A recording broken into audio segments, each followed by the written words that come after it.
What's up guys, Tony Angus here. So we're looking at escalating behaviour, and we've discovered all sorts of information about escalating behaviour so far. And just a reminder for those of you who haven't been with me through these posts, head back to number 1 and start again, because if you join in at number 5 or number 6, this is number 6, it doesn't make any sense. Boot back to number 1 and go through them gradually, one at a time. So this is where we are. We've got our model of escalation that describes the way people escalate and the reasons behind that. And so I encouraged you at the start to become a clinician, to look at the signs and symptoms of escalating behaviour, to make a diagnosis about the escalating behaviour, and then to provide an accurate treatment about the escalating behaviour, of the escalating behaviour. So let's drop my whiteboard marker, doesn't matter. What we've got is so far 2 categories, 2 reasons why people escalate so far. Reason number 1, that the disagreement they came across actually caused some sort of loss. So the train that they had booked a ride on, the train was late, or was going to be late, and that caused them to miss an important appointment. So there's the loss.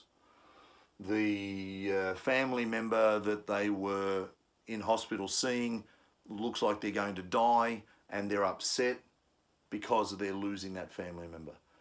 The disagreement over the school's bullying policy, and they have a child in that school who is being bullied. So there's someone didn't show up for a meeting, and it meant that you lost. So there's the disagreement, and it meant you lost a big contract. Or with some sort of disagreement, and it actually brings about an opportunity for a person to gain from that. So we looked at gain behaviour as well, the opportunity for a person to gain from that disagreement. So we also discussed that if you choose to communicate, if the option you choose, the tactical option that you choose to utilise in managing this escalating person is communication, then for the gorilla, you would use supportive language. And the reason is supportive language, emotional language, speaks to the emotional brain where the gorilla is at that time. However, given that we're now dealing with the snake, and that everything about the snake is the opposite to the gorilla, so obviously the snake doesn't require your supportive language, doesn't need your supportive language, and also if the snake seeks to gain, and one of the things it wants to gain over you is some sort of superiority or dominance, if you use an emotional language, they're going to feel that dominance. So you don't use supportive language with a snake. We've got to use the opposite language. And so, if the snake remains in the human rational brain, what language do we use when we're dealing with them? Rational language, the language of the human brain, the rational, sensible, logical, unemotive language. But not only that, we have to unlearn the snake's belief that aggression is going to get them what they want. Remember, the snake's behavior is learned. So our job in this is to use rational language and to teach the snake that aggression doesn't work in our organization. You're not going to get what you want via the use of aggression, whether that's big aggression or sinister aggression. It's not going to work here. So what I encourage you to do is, all of your management staff and all of your employees need to understand how to use this specific type of language that I'm going to teach you now, and that language is called limit setting language. All right, so I'm going to write that down. I'll be back in a tick. Righto, so you'll see I've got limit setting language written down there. And limit setting language is the language that we're going to use, and we're going to discuss how we're going to use that against the snake in order to show that person that we don't accept aggression as a means of communication in our organisation. Okay? So what we need to do is work out what limit setting language is actually comprised of. So to do that, I'll go back up here to the whiteboard. Let me grab this colour. So, limit setting language. Now, people use limit setting language all the time for their children. Now, that doesn't mean I want you to speak to the person like a child. It's just that you will know some of these strategies because you've used them on your children. Righto, limit setting language. The first of these is to identify that the person is acting in a manner that is inappropriate. So you're going to label their behaviour. Now that's a dangerous thing to say. You certainly don't do that with a gorilla. Don't ever label their behaviour. Don't say, you know, you're being inappropriate, you're being too loud, blah, blah, blah. Forget that. Forget their behaviour. Stick to your supportive language that we've already discussed. But with the snake you can say, I notice you raising your voice. These things here, labelling, should be observables. So don't say what they're being, say what they're doing. So I don't want you to say you're being silly. I want you to say, I noticed you're raising your voice. Then you can ask them to change that. Ask to stop, for example. So you can say, notice you're raising your voice. I'd prefer it if you would lower your voice again so we can continue this conversation. Now, did you notice the use of assertive language in there as well, the I phrases? And if you're not sure what I'm talking about, have a look at my post in the Telling It Like It Is series on assertiveness. So ask them to stop. You might even call them on it. Now be careful, but this is an option. Call them. Say, I get the feeling that you're trying to intimidate us into doing what you want. And that's okay. It's a good idea maybe to advise them that their outcomes are not going to be met via the use of aggression. So you can say, I'm sorry, but we will always do the best we can for our customers, and it isn't aggression that's going to get you what you're after. Okay? I think that's important. Now, what's also important is that you have rights here. Not with the gorilla, but you do with the snake. So most of this, it's going to work that way a lot, where I say not with the gorilla, but it is with the snake, or not with the snake, but it is with the gorilla, because they're opposites. But you can express your rights here. But I don't want you to jump up and down about it because it makes you look weak. And weakness is important not to show the snake. Okay, you don't want to give them any sense that they're dominating and winning because you're only going to encourage further snake behaviour. So with your rights, what you're going to say is things like, so if I use an example, and again, I've got a post on this in Telling It Like It Is, where a guy has gone to a worker on public transport organisation and he has said to him, I'm a taxpayer, therefore I pay your wages and therefore you work for me. So the proper response to that should be, I don't get paid enough to be abused, or I don't get paid enough to be insulted, or any of those things. So but you keep it very neutral. Now, let's discuss how we should be before we do the rest of these. I want you to square up. I want you to face them, and I want you to keep your hands neutral. My comfortable position is the position I used as a member of the police department. So if you can imagine, I have a notebook in this hand and a pen in this hand, and I would hold that notebook open and I would rest that hand on that notebook to keep the pages open, and just in case it was windy. And then when I needed to, I'd turn my hand over and write, and then I'd turn it back that way. So I got used to standing like this. So you can stand like this.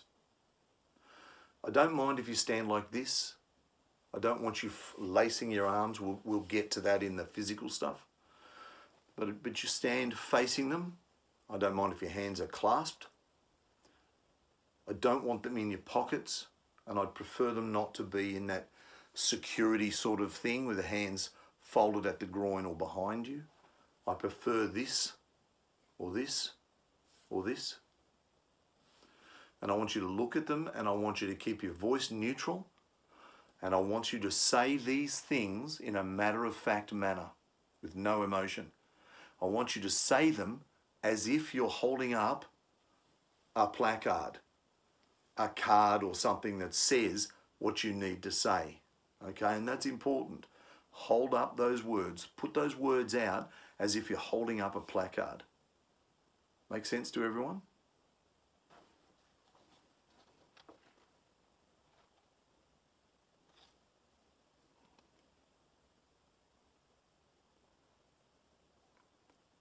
Okay, so continuing on now with the actual language that we're going to use, one of the great tools at your disposal when dealing with a snake is legislation, rules, policies, etc. So let's just call them rules, but I guess you'll know what I mean. Rules, legislation, policies, bylaws, any of those things. If you've got them, then you ask the snake to adhere to them. Again, no emotion, just say, I really like the phrase, you may not be aware. You may not be aware that our policy is such and such.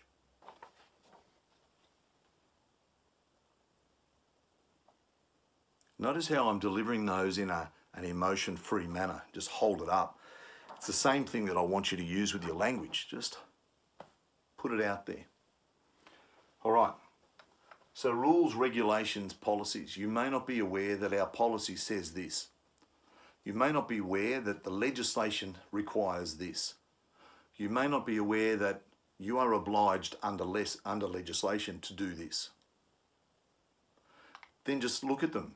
If you want to, you can look at them and nod. It is what it is. These are it is what it is phrases. Everything you say is a truism, and that's why you deal with them successfully, because everything you're going to say is it is what it is. Now here's a powerful tool. You use these with your kids a lot.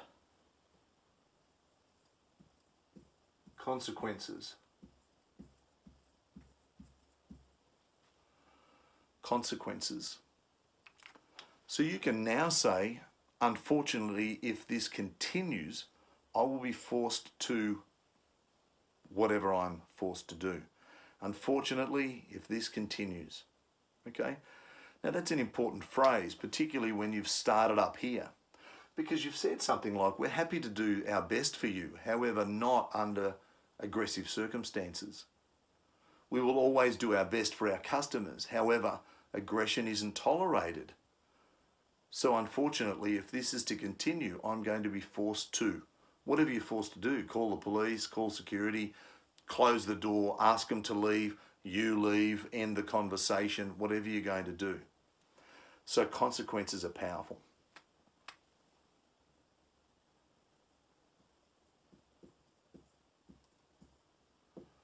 You can give them some options. Only give them the options that you prefer. So you can say at this stage, we can either this or we can this. And just look at them. They may seek authority.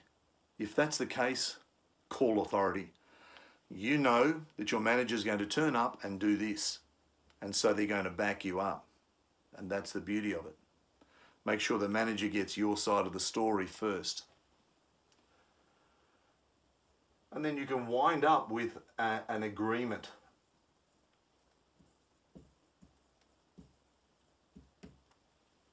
Okay? You can make an agreement with them. An adult handshake sort of agreement. So from now on, I'd like to do this and discuss this in a professional or adult manner. Is that okay with you? And they say, yes, it is. And you go, okay, no worries. Once they shake your hand, you've got an agreement, and then things should unfold like that for men. Again, you'll notice that these are reasonably strict. These are non-emotive. Everything about your demeanor has changed. We're non-emotive, robotic if you like, professional. We're not going to be rude. I don't want you to attach anything to that. No sarcasm, no aggression, no dismissal. Don't roll your eyes, don't go, don't do that. Don't dismiss them. Don't say, well, legislation says this.